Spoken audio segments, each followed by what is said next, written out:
അപ്പ ഞാൻ നിന്നെ നോക്കുന്നു, പ്രിയനേ ഞാൻ നിന്നെ സ്തുതിക്കുന്നു. അപ്പ അവർക്കൊക്കെ പോട്ടെ.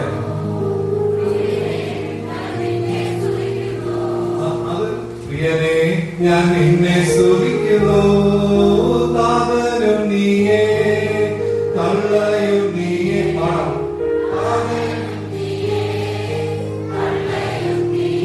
ഞാൻ നിന്റെ പൈതലല്ലോ,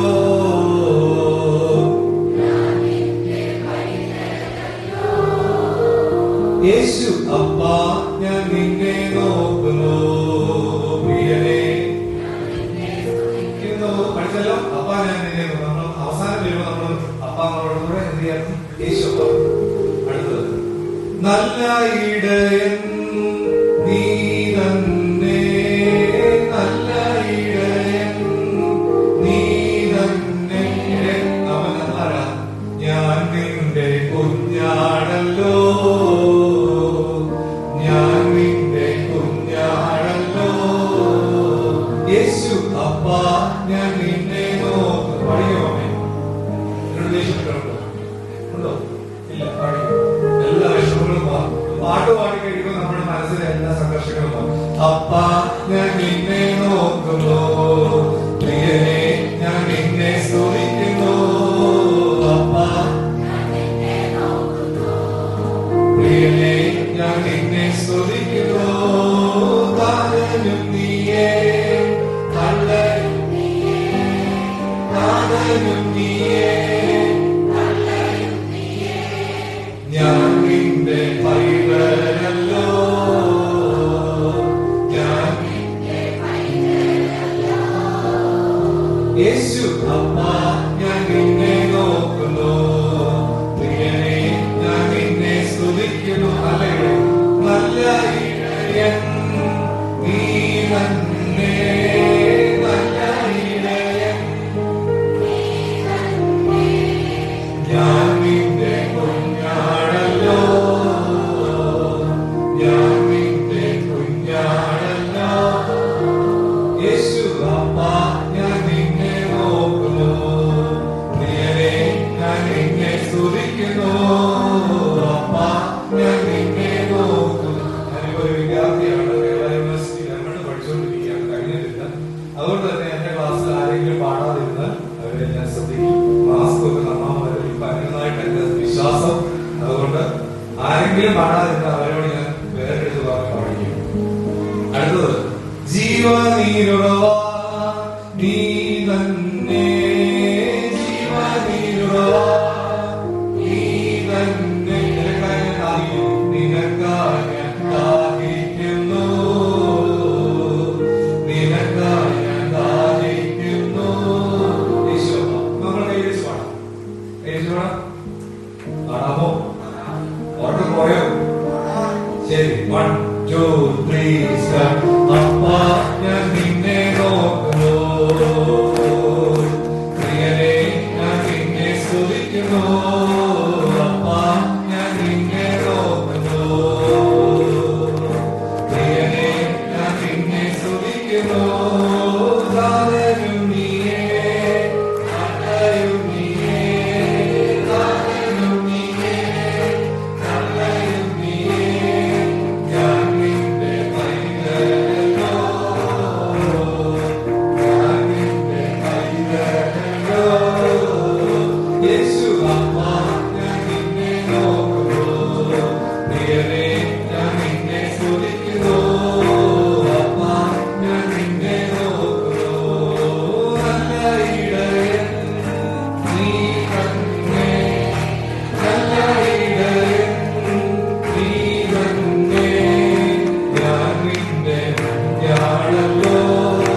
സ്തുതിക്കുന്നു.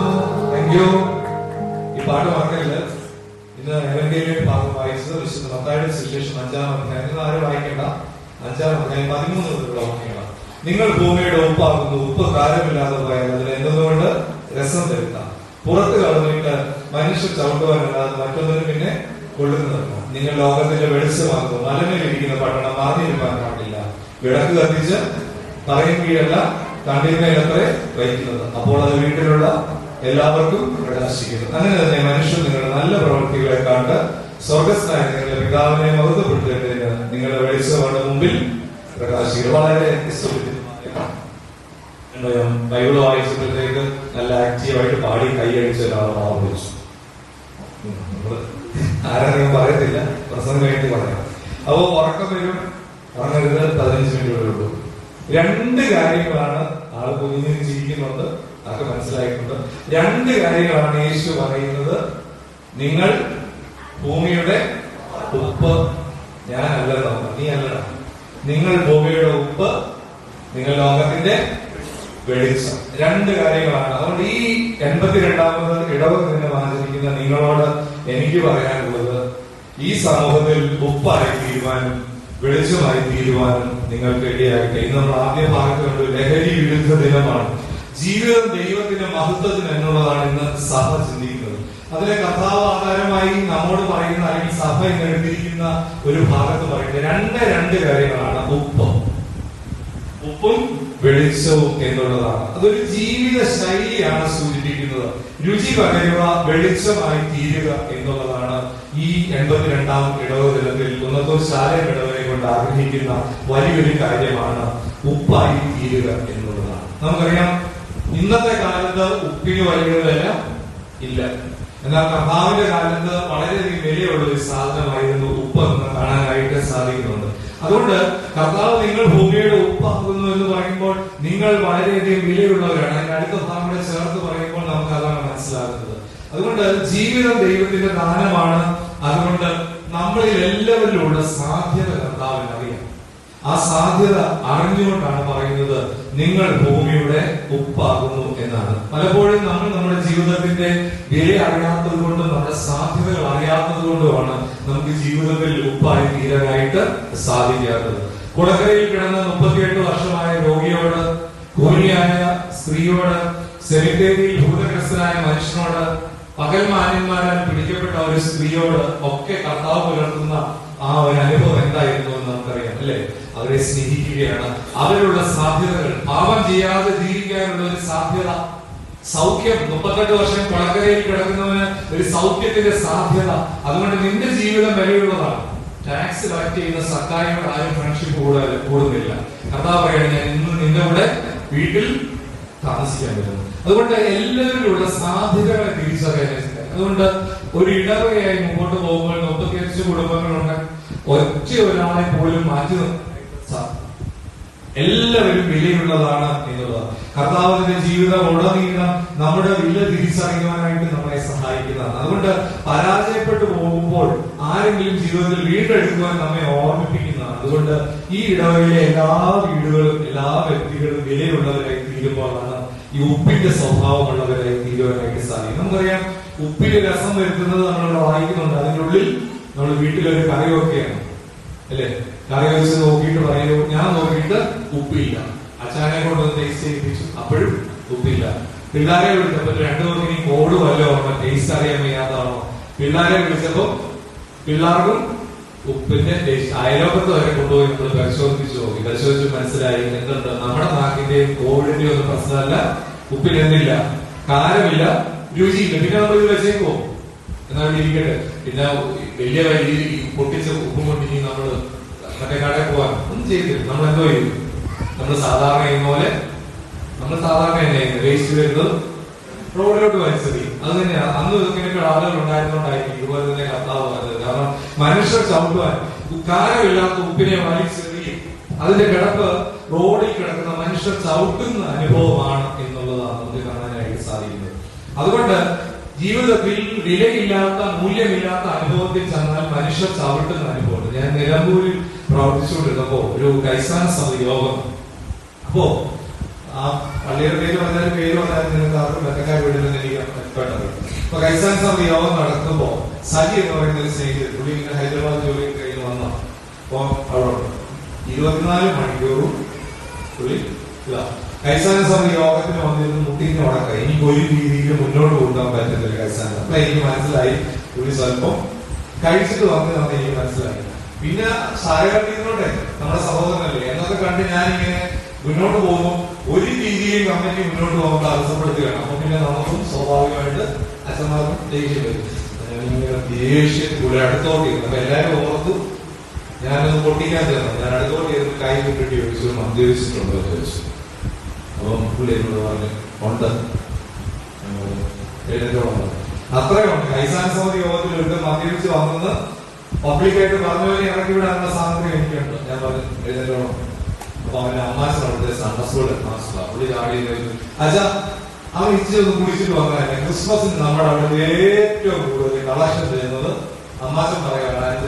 അവനല്ലേ അവനവിടെ ഇരുന്നോണ്ടല്ലോ. ഞാൻ എന്നോ പറയാനാണ് ഇവനെ ഞാൻ പറഞ്ഞ മറ്റത്തിൽ എഴുന്നേറ്റ് വന്നു. പുള്ളി ഇങ്ങനെ ആ കഥയുടെ കയ്യിലൂടെ ഇറങ്ങി, ഫ്രണ്ടിലെ കഥയുടെ കയ്യിലൂടെ ഇറങ്ങി. പിന്നെ ഞാൻ വിചാരിച്ച എന്തോ പറയുന്നത് എന്റെ മൂട് പോയി. ഒരുത്തനെ കമ്മിറ്റി കൈസാന സമിതി യോഗയിൽ ഇറക്കി വിടും. അവൻ പിന്നെ അവിടെ വന്നിരിക്കുക. ഞാൻ ഒന്നും പിന്നെ പറയാൻ പോയില്ല. കമ്മിറ്റി തോന്നും. പിന്നെ അവനോട് ശാന്തമായിട്ട് ഇത് എനിക്ക് ഭയങ്കര വിഷമമുണ്ടായി. പ്രിയമുള്ളവരെ ഞാൻ അന്ന് തൊട്ട് ഈ സജിക്ക് വേണ്ടി പ്രാർത്ഥിക്കാൻ തുടങ്ങി. അത്രയും നാൾ ഈ സജി ഇങ്ങനെ വെള്ളം പിടിച്ച് നടക്കുമ്പോൾ നമുക്കൊരു അത്ര ഒരു പക്ഷെ അന്ന് മുതൽ ശക്തമായിട്ട് പ്രാർത്ഥിക്കാറുണ്ട്. പ്രാർത്ഥിച്ച് കുറെ ദിവസങ്ങൾ ഇങ്ങനെ കഴിയുമ്പോൾ ഒരു ദിവസം രാത്രിയിൽ ഞാൻ വല്ലാത്തൊരു സ്വപ്നം കണ്ടു. സജി മരിച്ചു പോയതായിട്ട് കണ്ടു. ഞാൻ ചാടി എഴുന്നേറ്റു. അമ്മ എന്റെ കൂടെ ഒന്നുമില്ല. ഞാൻ ഒറ്റയ്ക്കാ താമസിക്കുന്നത്. 1 മണി നോക്കിയപ്പോ സമയം 1 മണി.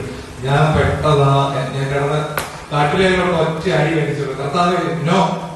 ഞാൻ പറഞ്ഞ കർത്താവ് 2 സ്മാർട്ടായിട്ടുള്ള പിള്ളേരുണ്ട്, തുടരല്ലേ കർത്താവ് എന്ന് പറഞ്ഞു. വീണ്ടും പ്രാർത്ഥിച്ചു. 2-ാം ദിവസം സജി സ്കൂട്ടറിൽ വീണ് ദേഹം മുഴുവൻ പനിക്കായി ഓടി അവിടെ വന്നു. അപ്പൊ അമ്മ വാസനയിലുണ്ട് ആ സമയത്ത്. എന്നിട്ട് പറഞ്ഞു അച്ഛനോട് പോയി. അച്ഛനോട് ഇല്ല. 9:30 ആയപ്പോൾ വന്നു പറഞ്ഞു. എന്നിട്ട് പറഞ്ഞു എനിക്ക് എവിടെയെങ്കിലും ഒരു ട്രീറ്റ്മെന്റിന് പോകണം. ഇതൊന്ന് കേൾക്കാനായിട്ട് പറഞ്ഞ കുറെ മാസങ്ങളായി ഞാനിങ്ങനെ സജിയോട് പ്രാർത്ഥിച്ചുകൊണ്ടിരിക്കുകയാണ്. അതിന്റെ ഇടയ്ക്കാണ് ഞാൻ ഇങ്ങനെ ഒരു സ്വപ്നവും കണ്ടത്. പെട്ടെന്ന് ഞാൻ പള്ളിയുടെ സെക്രട്ടറിയെ വിളിച്ചു. ഞങ്ങൾ രണ്ടുപേരും കൂടെ ആ രാത്രിയിൽ തന്നെ 10 മണിക്ക് സജിയുടെ വീട്ടിൽ പോയി. പിറ്റേ ദിവസം രാവിലെ തന്നെ നടവയിൽ മുക്തി ഡീഅഡിക്ഷൻ സെന്ററിൽ സജിയെ ട്രീറ്റ്മെന്റിനായി പറഞ്ഞു. പ്രിയമുള്ളവരെ അവിടെ പോയി ആ കൗൺസിലിംഗ് ട്രീറ്റ്മെന്റ് കഴിഞ്ഞ് സജി സൗഖ്യമുള്ളതിനായി തിരിച്ചു വന്നിട്ട് സജി ആ പ്രദേശത്ത് ചെയ്തതെന്താണ് തന്റെ കൂടി ഇരുന്ന് വെള്ളം ഒഴിച്ച് ഓരോരുത്തരെ പിടിക്കാൻ തുടങ്ങി. ഓരോരുത്തരെ പിടിച്ച് നടവയിലും മറ്റുള്ള ചികിത്സാ കേന്ദ്രങ്ങളിൽ സജി പറഞ്ഞു വിടാൻ തുടങ്ങി.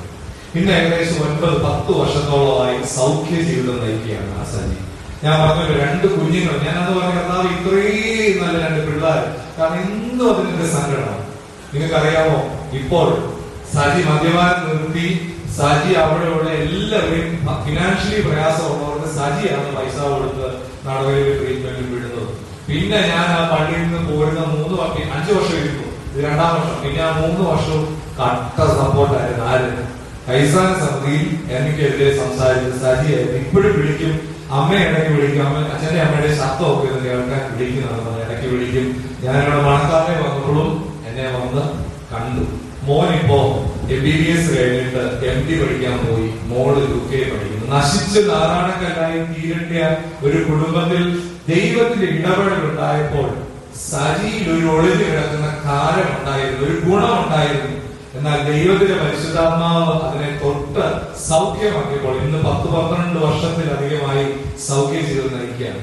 ഞാൻ പറഞ്ഞല്ലോ, അതിന് മുമ്പ് സജിയെ മനുഷ്യർ പുറത്ത് ചവിട്ടുന്ന അനുഭവമാണ്. സജി എന്ന് പറഞ്ഞാൽ എല്ലാവർക്കും ഒരു ചിരിയും കളിയും, അല്ലെങ്കിൽ മുഴുവൻ സമയവും നാട്ടിൽ കിടക്കുകയാണ്. വരുന്നവരും പോകുന്നവരും, അതല്ലേ മദ്യപാനിയുടെ ഒരു പ്രശ്നം. വരുന്നവരും പോകുന്നവരും എല്ലാം തട്ടിട്ട് പോകും. എന്നാൽ ഇന്ന് തട്ടുന്നില്ല. കാരണം എന്താണ്?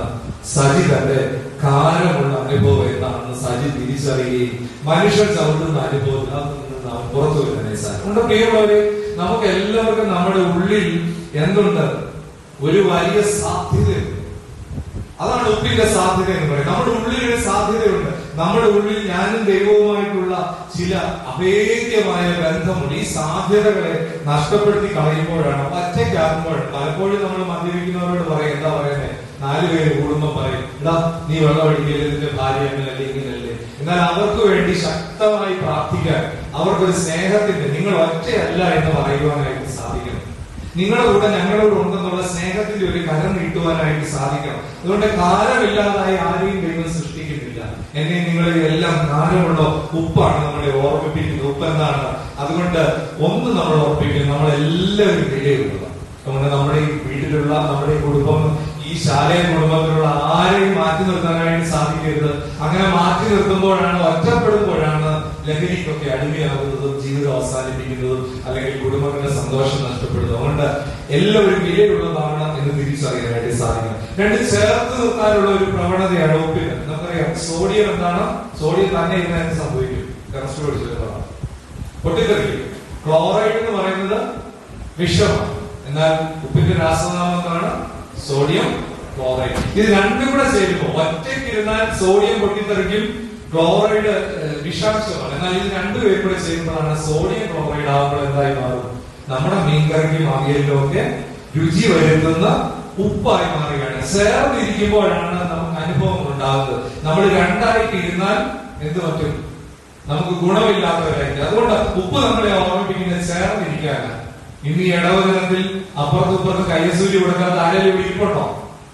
തൊട്ട് പുറകിലിരിക്കുന്ന ആളോട് ചേർന്നിരിക്കാൻ പറ്റാത്ത ആരെങ്കിലും ഇവിടെ ഇരിപ്പുണ്ടോ? ഉണ്ടെങ്കിൽ ഉപ്പ് നമ്മളെ ഓർമ്മിപ്പിക്കുന്നത് നീ ഉപ്പിനെ പോലെ ആകണമെന്ന് കർത്താവ് പറഞ്ഞത് ചേർന്നിരിക്കാനായിട്ടാണ്. എന്തെങ്കിലും അങ്ങനെയുള്ള അനുഭവത്തിലുണ്ടെങ്കിൽ ഇന്ന് ഭക്ഷണം കഴിച്ച് പോകുന്നതിന് മുമ്പ് പറഞ്ഞോണം. കാരണം കർത്താവ് രാത്രി വന്നാൽ ചിലപ്പോൾ അവിടെ ചെല്ലുമ്പോൾ പറയും, ഞാൻ നിന്നെ അറിയുന്നില്ലെന്ന് പറയാനായിട്ട് ഇടവരുന്നത്. കാണപ്പെടുന്ന സഹോദരനെ സ്നേഹിക്കാത്തവൻ കാണപ്പെടാത്ത ദൈവത്തെ സ്നേഹിക്കാൻ സാധ്യമല്ല. കാണപ്പെടുന്ന അടുത്തിരിക്കുന്ന സഹോദരിയെ സ്നേഹിക്കാതെ എത്ര പ്രാർത്ഥിച്ചാലും, എത്ര പാടിയാലും, എത്ര കുർബാനയെ സംബന്ധിച്ചാലും എന്തില്ല, ദൈവം പ്രസാദിക്കത്തില്ല. അവസാനം അവിടെ ചെല്ലുമ്പോൾ പറയും, അങ്ങോട്ട് മാറി നിൽക്കാൻ പറയും. ഇത്രയും നാളും ശൈര്യാസനത്തിന് പോയതും ഇത്രയും നാള് കൺവെൻഷന് പോയിട്ടും കർത്താവെ ഞാൻ അതൊക്കെ ചെയ്ത ഒരു പ്രയോജനമില്ല. കർത്താവ് പറയുന്നത്, കാണപ്പെടുന്നതിന്റെ സഹോദരനെ സ്നേഹിക്കാത്തവൻ കാണപ്പെടാത്ത സഹോദരിയെ സ്നേഹിക്കാത്തവൻ എനിക്ക് നിത്യരാജ്യത്തിന് അവകാശമില്ല. അത് കേൾക്കാൻ ദൈവമേ എന്റെ ഈ ഇടവയിൽ ആർക്ക് വിടവരുത്. ചേർന്ന് നിൽക്കാനായി സാധിക്കണം. ചേർന്ന് നിൽക്കണം, പരസ്പരം സ്നേഹിക്കുന്നവരായിട്ട്. ഉപ്പ് നമ്മളോട് പറയുന്നത് സോഡിയമായിട്ട് ഇരിക്കാനായിട്ടല്ല, ക്ലോറൈഡ് ആയിട്ട് ഇരിക്കാനായിട്ടല്ല, മറിച്ച് സോഡിയം ക്ലോറൈഡ് ആയിട്ട് ഇരിക്കാനാണ്. ആരെയും മാറ്റി നിർത്തരുത്, ആരും ഒറ്റയ്ക്കായി തീരാനായിട്ട് സാധിക്കരുത്. അപ്പോഴാണ് പലപ്പോഴും ഇങ്ങനെ ഒറ്റയ്ക്കായി തീരുമ്പോഴാണ് ജീവിതത്തിന്റെ സംഘർഷങ്ങൾ നടന്നത്. അത് ആരും ഒറ്റയല്ല. അമ്മയും നന്മയും ഒന്നാണ്, ഞങ്ങളും നിങ്ങളും ഒന്നാണ്, അറ്റമില്ലാത്തൊരു ജീവിതത്തിൽ എഴുതാൻ പഠിക്കാൻ സമയമില്ല. അറ്റമില്ലാത്തൊരു ജീവിതത്തിൽ നമ്മൾ ഒറ്റയല്ല, ഒറ്റയല്ല, ഒറ്റയല്ല, നമ്മൾ ഒറ്റയല്ല, ഒറ്റയല്ല, ഒറ്റയല്ല. ബോണസായിട്ട് 5-6 മിനിറ്റ് എടുക്കാൻ പറഞ്ഞു. നിറവും മണവും വേറെയാണെങ്കിലും മലരായ മലർക്ക് മലരാണ്. നമ്മുടെ വീട്ടിൽ പല പൂവുണ്ട് അല്ലെ? നിറവും മണവും വേറെയാണെങ്കിലും മലരായ മലർക്ക് മലരാണ്. ഒഴുകുന്ന വഴികൾ വേറെയാണെങ്കിലും പുഴയായ പുഴയൊക്കെ പുഴയാണ്. ഒഴുകുന്ന വഴികൾ വേറെയാണെങ്കിലും പുഴയായ പുഴയൊക്കെ പുഴയാണ്. അമ്മയും നന്മയും ഒന്നാണ്, ഞങ്ങളും നിങ്ങളും ഒന്നാണ്, അറ്റമില്ലാത്തൊരു ജീവിതത്തിൽ നമ്മൾ ഒറ്റയല്ല, ഒറ്റയല്ല, ഒറ്റയല്ല, നമ്മൾ ഒറ്റയല്ല. അതുകൊണ്ട് ആരും ഒറ്റയല്ല, ആരെയും മാറ്റി നിർത്താനായിട്ട് സാധിക്കരുത്, ചേർത്ത് പിടിക്കാനായിട്ട് സാധിക്കണം. ഇപ്പൊ നിങ്ങളൊന്ന് ഞാൻ എന്ന് പറഞ്ഞേ, ഞാൻ. ഇപ്പൊ നിങ്ങളുടെ ലിപിയുടെ മൂവ്മെന്റ് എങ്ങനെയാണ് ശ്രദ്ധിച്ചത്? നീ എന്ന് പറഞ്ഞേ, നീ. നമ്മൾ എന്ന് പറഞ്ഞേ, നമ്മൾ. ഇപ്പൊ എങ്ങനെയാണ് ലിപിയുടെ മൂവ്മെന്റ്? നമ്മുടെ മുകളത്തെ ലിപ്പും താഴത്തെ ലിപ്പും തമ്മിൽ എന്ത് പറ്റി? ചുംബനം നടന്നു. നമ്മൾ. അങ്ങനെ ലിപ്പിന് രണ്ടിനും ഒരു ചുംബനം കൊടുക്കാതെ നമ്മളെന്ന് പറയാൻ സാധിക്കുന്നില്ല. നീ എന്ന് പറഞ്ഞാൽ നമ്മുടെ ചുണ്ടുകൾ അടുക്കത്തില്ല, ഞാനെന്ന് പറഞ്ഞാലും അടുക്കത്തില്ല, മറിച്ച് നമ്മൾ എന്ന് പറയുമ്പോഴാണ് നമ്മുടെ ചുണ്ടുകൾ ചേർന്നിരിക്കുക. നമ്മുടെ പ്രിയമുള്ളവരെ, ഈ ഇടവദിനത്തിൽ ആരും ഒറ്റയല്ല. ചേർന്നിരിക്കുന്നതിന്റെ സൗന്ദര്യം നമുക്ക് തിരിച്ചറിയുമ്പോഴാണ് ഇടവകയായി തീരുന്നത്.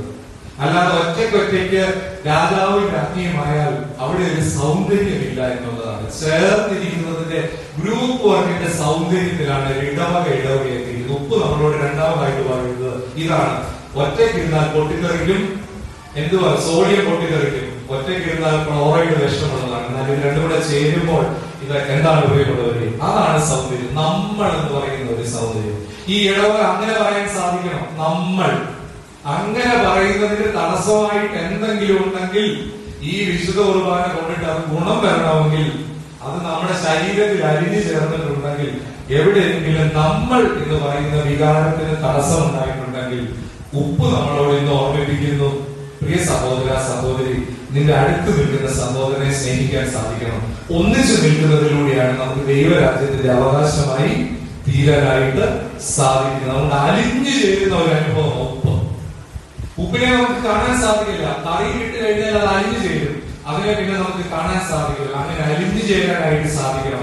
ഈ സമൂഹത്തിൽ ഈ ഇടവക ഒരു അലിഞ്ഞു ചേരുന്ന സ്വഭാവം ഉണ്ടാകും. അതുകൊണ്ട് ദൈവത്തോടും സമൂഹത്തോടും ചേർന്ന് നിൽക്കുമ്പോൾ, അങ്ങനെ അലിഞ്ഞു ചേർന്ന് നിൽക്കുമ്പോൾ അങ്ങനെയുള്ള ഒരു അനുഭവത്തിലേക്ക് നമുക്ക് എത്തിച്ചേരാം. അങ്ങനെ ഒരു ലഹരിയിലേക്ക് നമുക്ക് എത്തിച്ചേരാൻ സാധിക്കണം. ആ ലഹരി എന്ന് പറയുന്നത് ക്രിസ്തു എന്ന, ഒരിക്കലും കുടിച്ചു തീർന്നാലും പിന്നെയും കുടിക്കാൻ തോന്നുന്ന ലഹരിയായി ക്രിസ്തു മാറണം. നമ്മുടെ ലഹരി പലതിനോടാണ് അല്ലെ? ചിലർക്ക് അധികാരത്തിനോടാണ് ലഹരി, ചിലർക്ക് പണത്തിനോടാണ്. ബാക്കി നിങ്ങൾ പൂരിപ്പിച്ച സമയക്കുറവുണ്ട്. എന്തിനോടാണ് ലഹരി എന്നത് നിങ്ങൾക്ക് സൂചിപ്പിക്കാം. എനിക്ക് ഡാഷിനോട് രണ്ടെണ്ണം ഞാൻ പറഞ്ഞുള്ളൂ, പണവും അധികാരവും. ബാക്കി ഞാൻ പറയുന്നില്ല. ഇതല്ല ലഹരി എന്ന് പറയുന്നത്. ഒരിക്കലും കുടിച്ചാലും തീരാത്ത ലഹരിയായി ക്രിസ്തുവെ നീ എന്റെ ഉള്ളിൽ വരണം. നമ്മുടെ ഉള്ളിലെ കാരമാണത്. നമ്മുടെ ഉള്ളിലെ കാലത്തെ തിരിച്ചറിയുമ്പോൾ ക്രിസ്തു നമുക്കൊരു ലഹരിയായിട്ട് മാറും. അങ്ങനെയുള്ളപ്പോൾ ഞായറാഴ്ച ദിവസം പള്ളി മണിയടിക്കുമ്പോ അല്ലെങ്കിൽ ഞായറാഴ്ച ദിവസം വീട്ടിൽ ഇരിക്കാൻ നമുക്ക് തോന്നില്ല. കാരണം ക്രിസ്തു എന്റെ ലഹരിയാണ്, ക്രിസ്തു എന്റെ ഉള്ളിലാണ്. അങ്ങനെ കാലമുള്ള മനുഷ്യരായി ജീവിക്കുമ്പോൾ പ്രിയമുള്ളവരെ നമുക്ക് പ്രകാശം വരുത്തുവാനായി സാധിക്കണം. അടുത്ത വെളിച്ചത്തെ പറയുന്നത്, അവിടെ പറയുന്നത് വെളിച്ചത്തെ നന്നായി കൈകാര്യം ചെയ്യണം. മലമേലുള്ള പട്ടണം മറഞ്ഞിരിപ്പാൻ സാധ്യമല്ലല്ലോ. വിളക്ക് കത്തിച്ച് തണ്ടിപ്പേനല്ല, എല്ലാവർക്കും പ്രകാശമുള്ളതായിരിക്കണം. അതുകൊണ്ട് പ്രകാശം പരത്തുന്ന അനുഭവം നമ്മുടെ ജീവിതത്തിലേക്ക് ഉണ്ടാകണം എന്നുള്ളതാണ്. പ്രകാശം പരത്തുന്ന അനുഭവം ഉണ്ടാകും. ഉപ്പിനെ പോലെ രുചി പരത്തുകയും വെളിച്ചത്തെ പോലെ പ്രകാശം പരത്തുന്ന അനുഭവം നമ്മുടെ ജീവിതത്തിൽ ഉണ്ടാകണം. അതുകൊണ്ട് നമ്മുടെ ചുറ്റുപാടുകളിലെല്ലാം ഈ ഇരുട്ട് മാത്രം പരന്നുകൊണ്ടിരിക്കുന്ന വാർത്തകൾ, പത്രം എടുത്താലും വിദ്വേഷത്തിന്റെ വാർത്തകളേ ഉള്ളൂ. ചില പത്രങ്ങളിൽ കൃത്യമായിട്ട് ചില പത്രങ്ങൾ എടുത്ത് വായിക്കും പറയും, കൃത്യമായിട്ട് ഈ പത്രത്തിന്റെ ഇന്റൻഷൻ എന്താണെന്ന് നമുക്കറിയാം. ഒരു പത്രം മാത്രം വായിക്കില്ല, പല ന്യൂസും കാണണം. വിദ്വേഷമാണിന്ന്. അതങ്ങ് ഗാസയിൽ മുതൽ അല്ലെ യുദ്ധത്തിന്റെ ഇരുട്ട് പരന്നുകൊണ്ടിരിക്കുകയാണ്. ഈ 2024 എത്തിയിട്ടും പാലസ്തീനിൽ വെളിച്ചമില്ല, സമാധാനമില്ല, സന്തോഷമില്ല, സ്നേഹമില്ല. ലോകത്തിന്റെ അങ്ങേയറ്റം മുതൽ ഈ കൊച്ചു കേരളത്തിന്റെ ഇങ്ങേയറ്റം വരെ അന്ധതയുടെ ഇരുട്ടിലാണ്, സ്നേഹമില്ലായ്മയുടെ ഇരുട്ട്, വർഗീയതയുടെ ഇരുട്ടിലാണ്. അവിടെയാണ് ക്രിസ്തു പറയുന്നത് നിങ്ങൾ വെളിച്ചമുള്ളവരായി തീരണം. കഴിഞ്ഞ ദിവസം ഒരു കവിത വായിക്കുകയാണ്, യുദ്ധം കഴിഞ്ഞ ഭൂമിയിൽ മുല്ല നടണം, കാരണം ഇനിയും അവിടെ പരിമളം വരുത്തുവാൻ കുഞ്ഞുങ്ങളില്ലല്ലോ എന്നാണ്. യുദ്ധം കഴിഞ്ഞ ഭൂമിയിൽ പ്രകാശം വരണം, അവിടെ മുഴുവൻ ഇരുട്ടാണ്. ഞാൻ കരണ്ടില്ലാത്ത അനുഭവമല്ല പറയുന്നത്, ജീവിതത്തിന്റെ ഇരുട്ടിലൂടെ കഴിഞ്ഞു പോകുന്നവർ. മണിപ്പൂർ ഇന്ന് ഇരുട്ടിലാണ് പ്രിയപ്പെട്ടവരെ, അവിടെയും വെളിച്ചം വന്നിട്ടില്ല. അവിടെയാണ് ക്രിസ്തുവിന്റെ വചനം പറയുന്നത് നമുക്ക് പ്രകാശം പരത്തുവാനായി സാധിക്കണം. അങ്ങനെയുള്ള എങ്ങനെയാണ് പ്രകാശം പരത്തുന്നത്? നമ്മുടെ വെളിച്ചം എന്ന് പറയുന്നത് സൽപ്രവർത്തികളാണ്. ഒരു വലിയ ഉഷ്ണകാലത്തിന് ശേഷം നമുക്കൊരു പ്രതീക്ഷയുണ്ട്. എന്തുണ്ട്? ഒരു മഴക്കാലം വരും. എല്ലാം കഴിഞ്ഞു പോയാലും അതിനപ്പുറത്ത് ചില പുതിയ നാമ്പുകൾ വരും. കഴിഞ്ഞ ദിവസം നമ്മൾ പത്രത്തിൽ വായിച്ചു, സവാദ് എന്ന് പറയുന്ന കാര്യം വായിച്ചല്ലേ? 18 വർഷത്തെ പിടികൂട്ടാപ്പള്ളിയായത് ഇപ്പം അദ്ദേഹത്തെ പിടിച്ചിരിക്കുക. 1-ാം പ്രതിയാണ്. ഞാൻ ഈ സാറിനെ കാണാൻ പോയി, TJ ജോസഫ് സാറിനെ. ഈ വലിയ മനുഷ്യൻ, ഈ കേരളം അദ്ദേഹത്തോട് കാണിച്ചത്, അല്ലെങ്കിൽ തന്റെ പഠിപ്പിച്ച ഒരു അധ്യാപകൻ ക്വസ്റ്റ്യൻ പേപ്പർ ഇട്ടതിന്റെ പേരിൽ ഫലത്തെ കൈപ്പറ്റി അകത്തു മാറ്റി. ഈ മനുഷ്യനെ ഒന്ന് നേരിട്ട് കാണുമ്പോൾ ഞാൻ 5 വർഷം മുമ്പ് അദ്ദേഹത്തെ പോയി. ഞാൻ പോയപ്പോൾ ഒരു മാതള നാരകത്തിന്റെ ഒരു 2 കിലോ മാതള നാരകവും അതിന്റെ ഇത്രയൊരു തൈയും വാങ്ങിച്ചുണ്ടാവും. കയറി കൊണ്ടുമ്പോൾ ഞാൻ ഈ സാറിനെ കൊണ്ടുമ്പോൾ സാറിനോട് ചോദിച്ചതെന്താ? ഞാൻ പറഞ്ഞു, സാറേ ഒരു ഉഷ്ണകാലത്തിന് ശേഷം ഒരു മഴക്കാലം വരും, നമുക്ക് ഈ തൈയൊക്കെ വെച്ച് നോക്കാം. പിന്നെ ഞാൻ വിളിച്ചു പറഞ്ഞു, അച്ഛന്റെ മാതള നാരകം ഇത്രയും ആയിരുന്നു. ഒരു സമാധാനത്തിന് പോയത്, കാരണം ഒരു ക്വസ്റ്റ്യൻ പേപ്പർ ചോദ്യം ഇട്ടതിന്റെ പേരിൽ ആ മനുഷ്യന്റെ വലത്തെ കൈപ്പറ്റിയാണ്. ചുറ്റും മുഴുവൻ ഇരുട്ടാണ്. നമ്മളെ പഠിപ്പിക്കുന്നത് എല്ലാ പ്രത്യയ ശാസ്ത്രങ്ങളും പരസ്പരം കലഹിക്കുകയാണ്. അവിടെയാണ് ക്രിസ്തുവിന്റെ ലഹരി നമുക്കുള്ളിൽ വന്നാൽ, ക്രിസ്തുവിന്റെ വെളിച്ചമുള്ളവരായി തീർന്നാൽ, എന്തേ നമ്മുടെ ഇടയിൽ നിന്നും ഒരു മദർ തെരേസ രൂപപ്പെടുന്നില്ല? എന്തേ നമ്മുടെ ഇടയിൽ നിന്നും ഒരു ദയാഭായി രൂപപ്പെടുന്നില്ല? ക്രിസ്തുവിന്റെ വെളിച്ചം ഇല്ലാത്തത് കൊണ്ടാണ്. നമ്മുടെ പ്രിയമുള്ളവരെ, ഞാൻ എന്റെ വാക്കുകളെ അവസാനിപ്പിക്കട്ടെ. ഉപ്പിനെ പോലെ വെളിച്ചമുള്ളവരായി, ഉപ്പ് പോലെ എല്ലാവരെയും ചേർത്ത് പിടിക്കാനായിട്ട് സാധിക്കണം. മറ്റുള്ളവരുടെ ഇടയിൽ അലിഞ്ഞു ചേരാനായി സാധിക്കണം. ആരും ഒറ്റയ്ക്കല്ല എന്ന് തിരിച്ചറിയാനായി സാധിക്കണം. നമുക്ക് വെളിച്ചം പകർത്തുന്നവരായിരിക്കണം. ചുറ്റുമൊക്കെ ഇരുട്ടാണ്. നമ്മുടെ കുഞ്ഞുങ്ങളൊക്കെ ഇന്ന് ലഹരിയാകുന്ന ഇരുട്ടിലേക്കാണ് അവരെ വലിച്ചുകൊണ്ട് പോവുകയാണ്. അബദ്ധത്തിൽ ചെന്ന് പറ്റിയാണ്. അച്ഛൻ പോയി കഥ പറഞ്ഞല്ലോ, അബദ്ധത്തിൽ. അതുകൊണ്ട് കണ്ണുനീരോടെ അമ്മമാര് പ്രാർത്ഥിച്ചോണം. മറ്റു പരിപാടികൾക്കൊന്നും പോകണ്ട. നിങ്ങൾ ഈ അന്ത്യകാലമാണെന്ന് തിരിച്ചറിഞ്ഞ് പാഠം വായിച്ച സമയമുള്ളതൊന്നും ഞാൻ പറയുന്നില്ല. പാഠഭാഗത്ത് അന്ത്യകാലമാണെന്ന് തിരിച്ചറിഞ്ഞുകൊണ്ട് നിങ്ങൾ കണ്ണുനീരൊഴുകി. കർത്താവ് പറഞ്ഞിട്ടുണ്ട്, എന്നെ ഓർത്ത് നിങ്ങളെ നിങ്ങളുടെ മക്കളെ ഓർത്ത് കരയേണ്ട കാലം അതിക്രമിച്ചിരിക്കുകയാണ്. ചുറ്റും മുഴുവൻ ഇരുട്ടാണ്. അല്പം വെളിച്ചമൊക്കെ അങ്ങനെ അവിടെ ഇവിടെയൊക്കെ കത്തിച്ചു വെച്ചിട്ടുണ്ട് നമ്മളെ കളിപ്പിക്കാനാണ്. മുഴുവൻ ഇരുട്ടാണ്. അതുകൊണ്ട് ഈ ഒരു കാലത്തിൽ നമ്മുടെ കുഞ്ഞുങ്ങളൊന്നും നമ്മൾ വിചാരിക്കും അല്ലെ, നമ്മുടെ കുഞ്ഞുങ്ങളൊന്നും പോകത്തില്ല, വെറുതെയാണ്. പ്രാർത്ഥനയുടെ ചങ്ങലയിൽ ചേർത്ത് വെച്ചോണം. പ്രാർത്ഥനയുടെ ചങ്ങലയിൽ ചേർത്ത് വെച്ചോണം. ചുറ്റും അന്ധകാരത്തിന്റെ ഇരുട്ടാണ്, ലഹരിയുടെ ഇരുട്ടാണ്, ചുറ്റും തെറ്റിന്റെ ഇരുട്ടാണ്. അവിടേക്ക് കർത്താവേ ഞങ്ങളുടെ കുഞ്ഞുങ്ങൾ ഒന്നും പോകരുതേ. രാവിലെയും ഉച്ചയ്ക്കും വൈകിട്ടും കിട്ടുന്ന സമയങ്ങളിലെല്ലാം കണ്ണുനീരോടെ പ്രാർത്ഥിക്കണം. അതുകൊണ്ട് പ്രിയമുള്ളവരെ, ഞാൻ എന്റെ വാക്കിൽ അവസാനിക്കട്ടെ. ക്രിസ്തു ആവുന്ന ലഹരിയിൽ നമുക്കൊന്ന് നിറയാം. ഈ അന്ത്യകാലം മരണം നടക്കുന്ന ഒരു കാലഘട്ടം. സമയം കൊണ്ട് ഇതിനെ നിർത്തുകയാണ്. മരണമാണ്. എല്ലാ ദിവസവും നമ്മൾ ഒരാളെ മരണവാർത്ത കേൾക്കാത്ത ദിവസം നിങ്ങൾ ആരെങ്കിലും പറ, നിങ്ങളുടെ പ്രിയപ്പെട്ടവർ അല്ലെങ്കിൽ പ്രിയപ്പെട്ടവർ പ്രായത്തിന് വ്യത്യാസമില്ലാതെ ഇങ്ങനെ അടിക്കടി മാറ്റപ്പെട്ടുകൊണ്ടിരിക്കുന്ന ഒരു കാലഘട്ടത്തിലാണ്. അതുകൊണ്ട് ഇത് അന്ത്യകാലമാണ് തിരിച്ചറിഞ്ഞുള്ളത്. ഓരോ നിമിഷവും കർത്താവേ നീ എന്റെ ലഹരിയായി തീരണം. ഈ ക്രിസ്തുവിനെ ഒന്ന് ലഹരിയായിട്ടൊന്ന് ആസ്വദിച്ച് നോക്കിക്കേ. അതിന്റെ ഒരു പ്രത്യേകത, ക്രിസ്തു നമുക്ക് ഒരു ലഹരിയായി കഴിഞ്ഞാൽ മറ്റൊന്നിനും തടസ്സപ്പെടുത്താൻ സാധിക്കില്ല.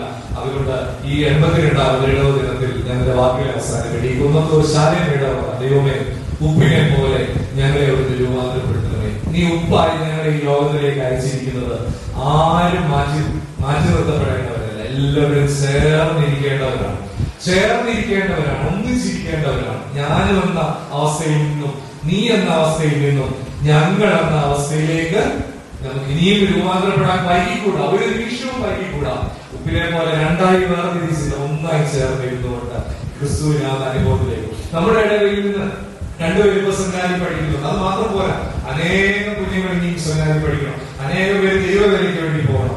അനേകം പേര് ഒന്നും സാധിച്ചില്ലെങ്കിൽ ജോലിയോടുകൂടി തന്നെ സുന്ദരമായ സുവിശേഷ വേല ചെയ്യാൻ സാധിക്കണം. നമ്മുടെ കുഞ്ഞുങ്ങൾ ആരും നഷ്ടപ്പെട്ടു പോകില്ല. അതുകൊണ്ട് നമുക്ക് നമ്മെ തന്നെ സമർപ്പിക്കാം. ദൈവമേ, ഞങ്ങൾ ഉപ്പിനെ പോലെ ചേർന്നിരുന്നുകൊണ്ട് അരിഞ്ഞു ചേർന്ന് സമൂഹത്തിന് രുചി പകരുവാൻ, വെളിച്ചമുള്ളവരെ തീരുവാൻ ക്രിസ്തുവെ നീ ഞങ്ങളുടെ ലഹരിയായി തീരണമേ എന്ന് പ്രാർത്ഥിക്കാം. കണ്ണുകളെ അടയ്ക്കാം. കാനാവിലെ കല്യാണ വീട്ടിൽ അവർ പറയുന്നത്, ലഹരിയുള്ള വീഞ്ഞ് നീ ഇത്രയും ഒളിപ്പിച്ചു വെച്ചോ. കർത്താവേ നീ ഞങ്ങളുടെ ലഹരിയായി തീരണമേ. ഞങ്ങളുടെ ചുറ്റും അന്ധകാരം നടന്നുകൊണ്ടിരിക്കുകയാണ്. ഞങ്ങളുടെ കുഞ്ഞുങ്ങളൊക്കെ കർത്താവെ ലഹരിയുടെ ഒരു ലോകത്താണല്ലോ ജീവിക്കുന്നത്. തെറ്റിന്റെ ഒരു ലോകത്താണല്ലോ. അവർക്ക് തന്നെ നിയന്ത്രിക്കാൻ സാധ്യമല്ലാത്ത ഒരു ലോകമാണ്. തമ്പുരാനെ നീ കാത്തുകൊള്ളണമേ, നീ താങ്ങിക്കൊള്ളണമേ. കർത്താവെ നീ തന്നെ ലഹരിയാണെന്ന് തിരിച്ചറിയുവാൻ ഞങ്ങളെ സഹായിക്കണമേ. ഉപ്പിനെ പോലെ ഉപ്പ് ഞങ്ങളെ ഓർമ്മിപ്പിക്കുന്നത് ഞങ്ങളെല്ലാവരും വിലയുള്ളതാണ്, ഞങ്ങളെല്ലാവരും കാരമുള്ളതാണ്. ഞങ്ങളുടെ കാലത്തെ ഞങ്ങൾക്ക് തിരിച്ചറിയുവാൻ സാധിക്കുന്നില്ലെങ്കിൽ കർത്താവെ ഞങ്ങളെ മനുഷ്യർ ചവിട്ടുന്ന അനുഭവം ഉണ്ടല്ലോ. കർത്താവെ ഞങ്ങൾ കാലത്തെ തിരിച്ചറിയണം. ഞങ്ങളുടെ ഉള്ളിൽ ഞങ്ങൾ നീയുമായിട്ടുള്ള ഒരു ബന്ധമുണ്ടല്ലോ. പൗലോസ് അപ്പോസ്തലൻ പറയുന്നത് എന്റെ ജഡത്തിൽ വ്യാപരിക്കുന്ന അത്യന്തമായ ശക്തി എന്നാണ് പൗലോസ് അപ്പോസ്തലൻ പറയുന്നത്. കർത്താവെ എന്റെ ഉള്ളിൽ, എന്റെ രോഗം പിടിച്ച ഈ ശരീരത്തിൽ, എന്റെ തകർച്ച പിടിച്ച ഈ ശരീരത്തിൽ, എന്റെ വിരൂപമായ ഈ സൗന്ദര്യത്തിൽ, കർത്താവ് ഈ ശരീരത്തിൽ അതിനപ്പുറത്തേക്ക് ഒരു ആന്തരികമായ ശക്തി ഉണ്ടല്ലോ. ഞാൻ വീണുടഞ്ഞു പോകട്ടെ, ഞാൻ എവിടെ വീണുടഞ്ഞു പോയാലും ഉടയാൻ പറ്റാത്ത ഒരു ദൈവത്തിന്റെ ചൈതന്യം എന്റെ ഉള്ളിൽ അവിടുന്ന് പകരപ്പെട്ടിട്ടുണ്ടല്ലോ. ക്രൈസ്തലോ, എന്റെ ഉള്ളിൽ പകരപ്പെട്ട ഈ ആന്തരികമായ ശക്തി, അതാണല്ലോ എനിക്ക് കാരമുള്ള ഉപ്പായി ഞാൻ മാറുവാൻ. കർത്താവെ ഈ കാലം എനിക്ക് തിരിച്ചു തരണമേ. കർത്താവെ ഉപ്പ് ഞങ്ങളെ ഓർമ്മിപ്പിക്കുന്നത് ഞങ്ങൾ എല്ലാവരും വിലയുള്ളതാണല്ലോ. കർത്താവെ നിന്റെ സന്നിധിയിൽ വിലയുള്ളവരായി കാണുവാൻ ഈ ശാലയം ഇടവയെ അവിടുന്ന് സഹായിക്കണമേ. ഉപ്പ് ഞങ്ങളെ ഓർമ്മിപ്പിക്കുന്നത് ചേർന്നിരിക്കുന്നതിന്റെ സൗന്ദര്യമാണല്ലോ. ഒറ്റയ്ക്കിരുന്നാൽ വിഷാംശമുണ്ടെങ്കിൽ കർത്താവെ ഒന്നിച്ചിരിക്കുമ്പോൾ ഞങ്ങൾ ദൈവ സ്നേഹമുള്ളവരായി തീരുവാൻ സഹായിക്കണമേ. സ്നേഹമില്ലായ്മയുടെ കർത്താവെ വിഷാംശം ഞങ്ങളിൽ എവിടെയെങ്കിലും നടന്നിട്ടുണ്ടെങ്കിൽ ഇന്ന് പകൽക്കാലം ഞങ്ങൾ സമർപ്പിക്കുന്നു. കർത്താവെ ഞങ്ങളോട് ക്ഷമിക്കണമേ. സഹോദരനോടോ സഹോദരിയോടോ കാണപ്പെടുന്ന സഹോദരനോട് മിണ്ടാതിരിക്കുന്ന ആരെങ്കിലും ഉണ്ടെങ്കിൽ കർത്താവെ അവരുടെ മനസ്സിനോട് ദൈവത്തിന്റെ പരിശുദ്ധാത്മാവ് ഇന്ന് പകൽക്കാലം ഇടപെട്ടുകൊണ്ട് കർത്താവെ ഞങ്ങൾ കൈകോർത്ത് പിടിച്ച് ദൈവരാജ്യത്തിന് വേണ്ടി കൂടുതൽ അധ്വാനിക്കാൻ ഞങ്ങളെ സഹായിക്കണമേ. സ്നേഹത്തിന്റെ ആത്മാവിൽ കർത്താവേ, ഉപ്പ് ചേർന്നിരുന്നാൽ ഒന്നിച്ച് രുചിയുള്ളതുപോലെ ഞങ്ങൾ ഒറ്റയ്ക്കൊറ്റയ്ക്ക് ഇരുന്നാൽ വിഷമുള്ളവരാ, ഒറ്റയ്ക്ക് ഇരുന്നാൽ ഞങ്ങൾ സ്ഫോടനം നടത്തുന്നവരാ, എന്നാൽ ചേർന്നിരുന്നാൽ ഞങ്ങൾ രുചി പകരുന്നവരാണ്. ഉപ്പ് ഞങ്ങളെ ഓർമ്മിപ്പിക്കുന്നുവെങ്കിൽ കർത്താവേ, ചേർന്നിരിക്കുവാൻ ഞങ്ങളെ സഹായിക്കണമേ. സമൂഹത്തിൽ അലിഞ്ഞു ചെയ്യുവാൻ ഞങ്ങളെ സഹായിക്കണമേ. വെളിച്ചമുള്ളവരായി തീരുവാൻ കർത്താവേ, നീ ഞങ്ങളെ ഓർമ്മിച്ചതുപോലെ വെളിച്ചമുള്ളവരായി തീരുവാൻ ഞങ്ങളെ സഹായിക്കുന്നു. കർത്താവെ, ഉള്ളിൽ വെളിച്ചമുള്ളവരായി തീരുവാൻ കർത്താവെ, ഈ പ്രകാശം മറ്റുള്ളവർക്ക് കൊടുക്കുവാൻ ഞങ്ങളെ സഹായിക്കണമേ. ഈ വെളിച്ചത്തിന്റെ സന്താനങ്ങളായി തീരുവാൻ കർത്താവെ ഞങ്ങളെ സഹായിക്കണമേ. ഞങ്ങളെ 3 ദിവസം വ്യാപിച്ച കർത്താവിന്റെ കൃപകൾക്കായി സ്തോത്രം. വചനകേൾവി ഞങ്ങൾക്ക് അനുഗ്രഹമാക്കി തീർത്തതിനായി സ്തോത്രം. ഇതാ ഞങ്ങൾ കുടുംബങ്ങളായി സമർപ്പിക്കുന്നു. ദൈവസന്നിധിയിൽ നമ്മുടെ സമർപ്പണത്തിന്റെ സൂചകമായി അതാത് സ്ഥാനങ്ങളിൽ എഴുന്നേറ്റ് നിന്നാൽ ഞങ്ങൾ നിങ്ങൾക്ക് വേണ്ടി പ്രാർത്ഥിക്കാൻ പോവുകയാണ്. കർത്താവേ, എന്നെ രുചിയുടെ ഉപ്പാക്കി തീർക്കണമേ. അങ്ങനെ ആർക്കും നിർബന്ധമില്ല, താല്പര്യമുള്ളവർ മാത്രമേ എഴുതിയാൽ മതി. എന്നെ രുചിയുടെ ഉപ്പാക്കി തീർക്കണമേ. കർത്താവേ, എന്റെ വിലയെ തിരിച്ചറിയുവാൻ എന്നെ സഹായിക്കണമേ. കർത്താവെ, ഒന്നിച്ചു നിൽക്കുന്നതിനുള്ള സൗന്ദര്യം തിരിച്ചറിഞ്ഞ് ഇടവകയിൽ ഞങ്ങൾക്ക് ഒന്നിച്ച് സ്നേഹത്തിന്റെ കൈകോർത്ത് പിടിച്ച് ദൈവരാജ്യത്തിന്റെ വരവിന് വേണ്ടി ഒരുക്കമുള്ളവരായി തീരുവാൻ ഈ കാലം ഞങ്ങളെ ഓർമ്മിപ്പിക്കുന്നു. നിന്റെ വരവ് ഏറ്റവും സമീപമായല്ലോ, അതിന്റെ അലയലികൾ ഞങ്ങൾ കേട്ടു തുടങ്ങിയല്ലോ. കർത്താവേ, ഞങ്ങൾ സ്നേഹമുള്ളവരായി പരസ്പരം ചേർന്നിരിക്കുന്നതിൽ സൗന്ദര്യം കണ്ടെത്തുവാൻ സഹായിക്കണമേ. അലിഞ്ഞു ചെയ്യുന്നവരായി വെളിച്ചമുള്ളവരായി തീരുവാൻ ഇന്ന് പകൽക്കാലം ഞങ്ങളെ സമർപ്പിച്ചുകൊണ്ട് പ്രാർത്ഥിക്കുന്നു. കർത്താവെ, വ്യാപരിച്ച ദൈവകൃപയ്ക്കായി സ്തോത്രം.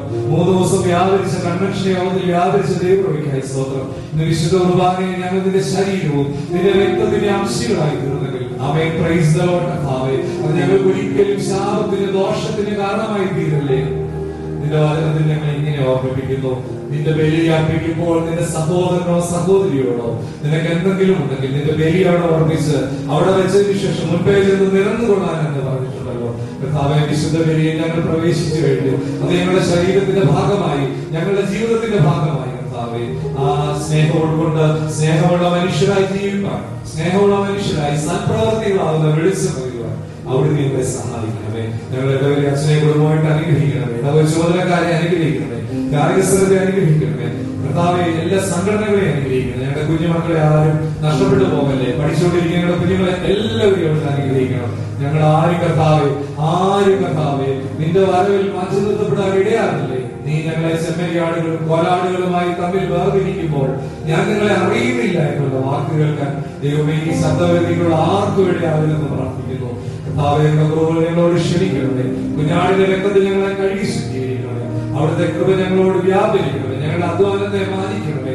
ഞങ്ങൾക്ക് വേണ്ടി ഒരുക്കിയ ഭക്ഷണപദാർത്ഥങ്ങളെ വാഴ്ത്തി അനുഗ്രഹിക്കണമേ. ബലം പ്രാപിച്ച് മടങ്ങി പോകുവാൻ ഞങ്ങളെ സഹായിക്കണമേ. ഇതിനുവേണ്ടി ഈ ഇടവചനത്തിന് വേണ്ടി അധ്വാനിച്ച എല്ലാ കരങ്ങളെയും അവിടുന്ന് അനുഗ്രഹിച്ചാട്ടെ. നന്മകളാൽ നിറയ്ക്കണമേ. നിന്റെ വീണ്ടും വരവിന് വേണ്ടി, രണ്ടാമത്തെ വരവിന് വേണ്ടി ഞങ്ങളെ ഒരുക്കണമേ. അതിന് വിശുദ്ധിയുള്ളവരായി കർത്താവെ, അതിനെ കാത്തിരിക്കുന്നവരായി തീരുവാൻ അവിടുന്ന് ഞങ്ങളെ സഹായിക്കണം. പ്രാർത്ഥന കേട്ടതിനായി സ്തോത്രമെല്ലാം യേശുവിന്റെ നാമത്തിൽ തന്നെ. സ്വർഗ്ഗസ്ഥനായ ഞങ്ങളുടെ പിതാവേ, നിന്റെ നാമം പരിശുദ്ധമാകണമേ.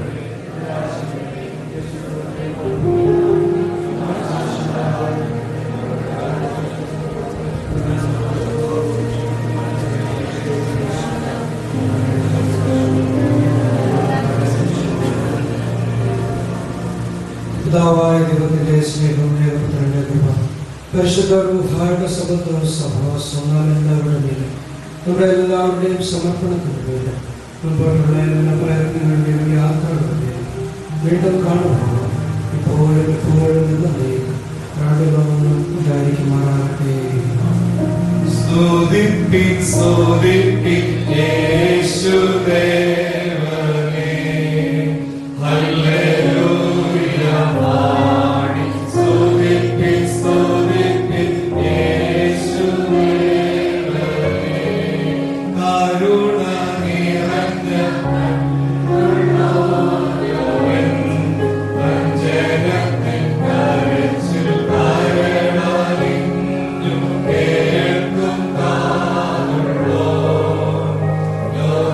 Baba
സ്തോത്രം. ഹല്ലേലൂയ, ഹല്ലേലൂയ. ആമേൻ. കർത്താവായ യേശുവേ, വേഗം